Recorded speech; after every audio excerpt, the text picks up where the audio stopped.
ensemble les dimanches au sujet de la doctrine des démons.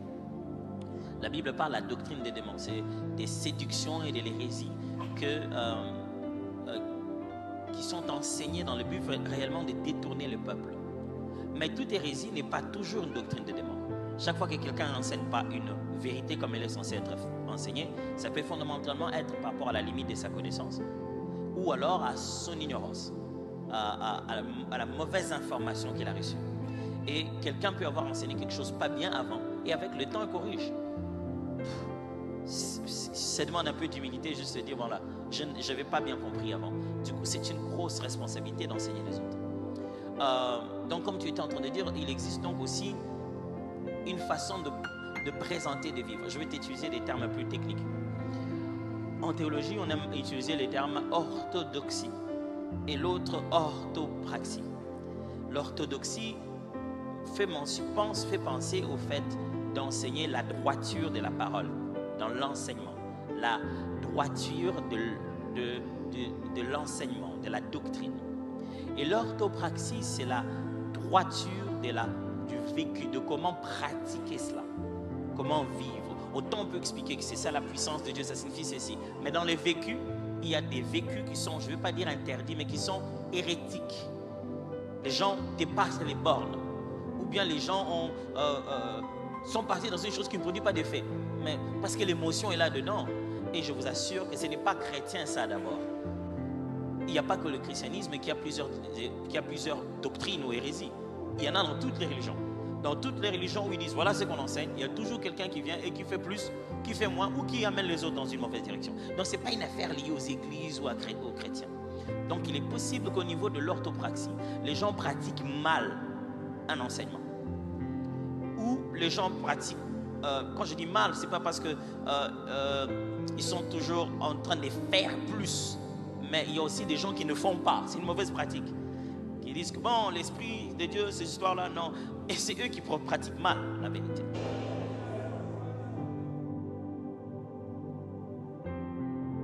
Vous avez fait référence à la notion de la puissance, comment elle est utilisée.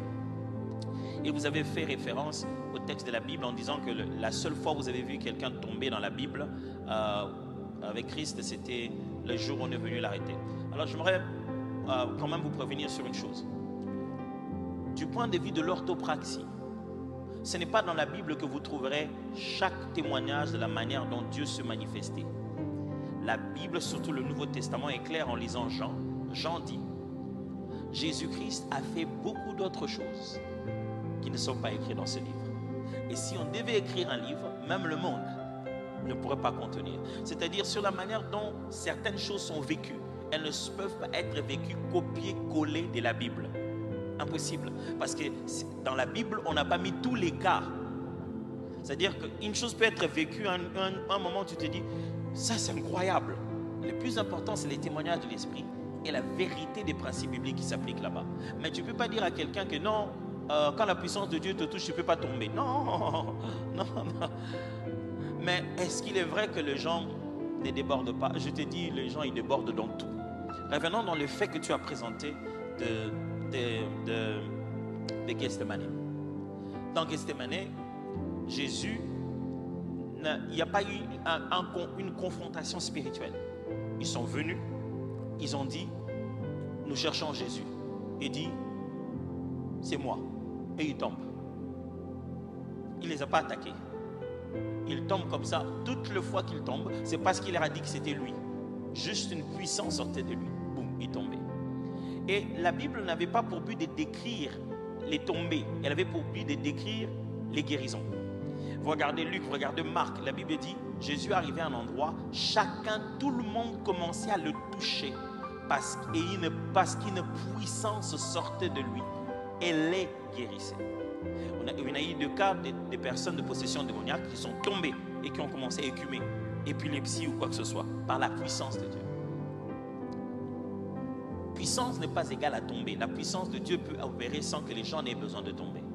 Est-ce qu'il y a des l'excès dans l'affaire? Oui, il y en a, certainement. Mais vous ne pouvez pas dire que puissance ne fait pas tomber. C'est ça la Bible. Vous ne pouvez pas dire que la puissance de Dieu est incapable de faire tomber quelqu'un. Ou ne devrait pas faire tomber. Ou non, vous n'avez pas le droit de dire ça. Mais vous ne pouvez pas non plus dire, pour montrer la puissance de Dieu, les gens doivent tomber. Ah non, ça n'en est pas le signe.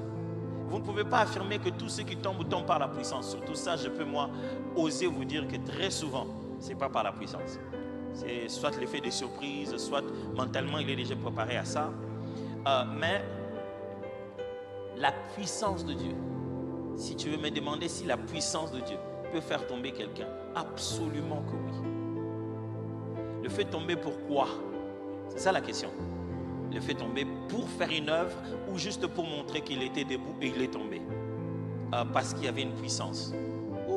J'ai vu la puissance de l'électricité faire tomber. Et c'est puissant. Je pense que vous avez compris ma réponse là-dessus. Ne dites pas que la puissance de Dieu ne peut pas faire tomber. Parce que Jésus, en se présentant seulement, ils étaient par terre.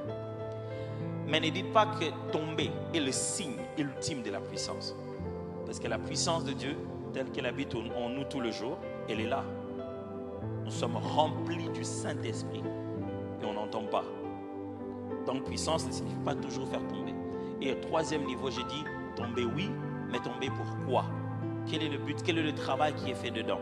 Y a-t-il pas aussi un travail qu'on fait, on prépare aux gens de la manière déjà de tomber? On dirait qu'à force de voir que l'on tombe, au bout d'un moment que les gens s'habituent.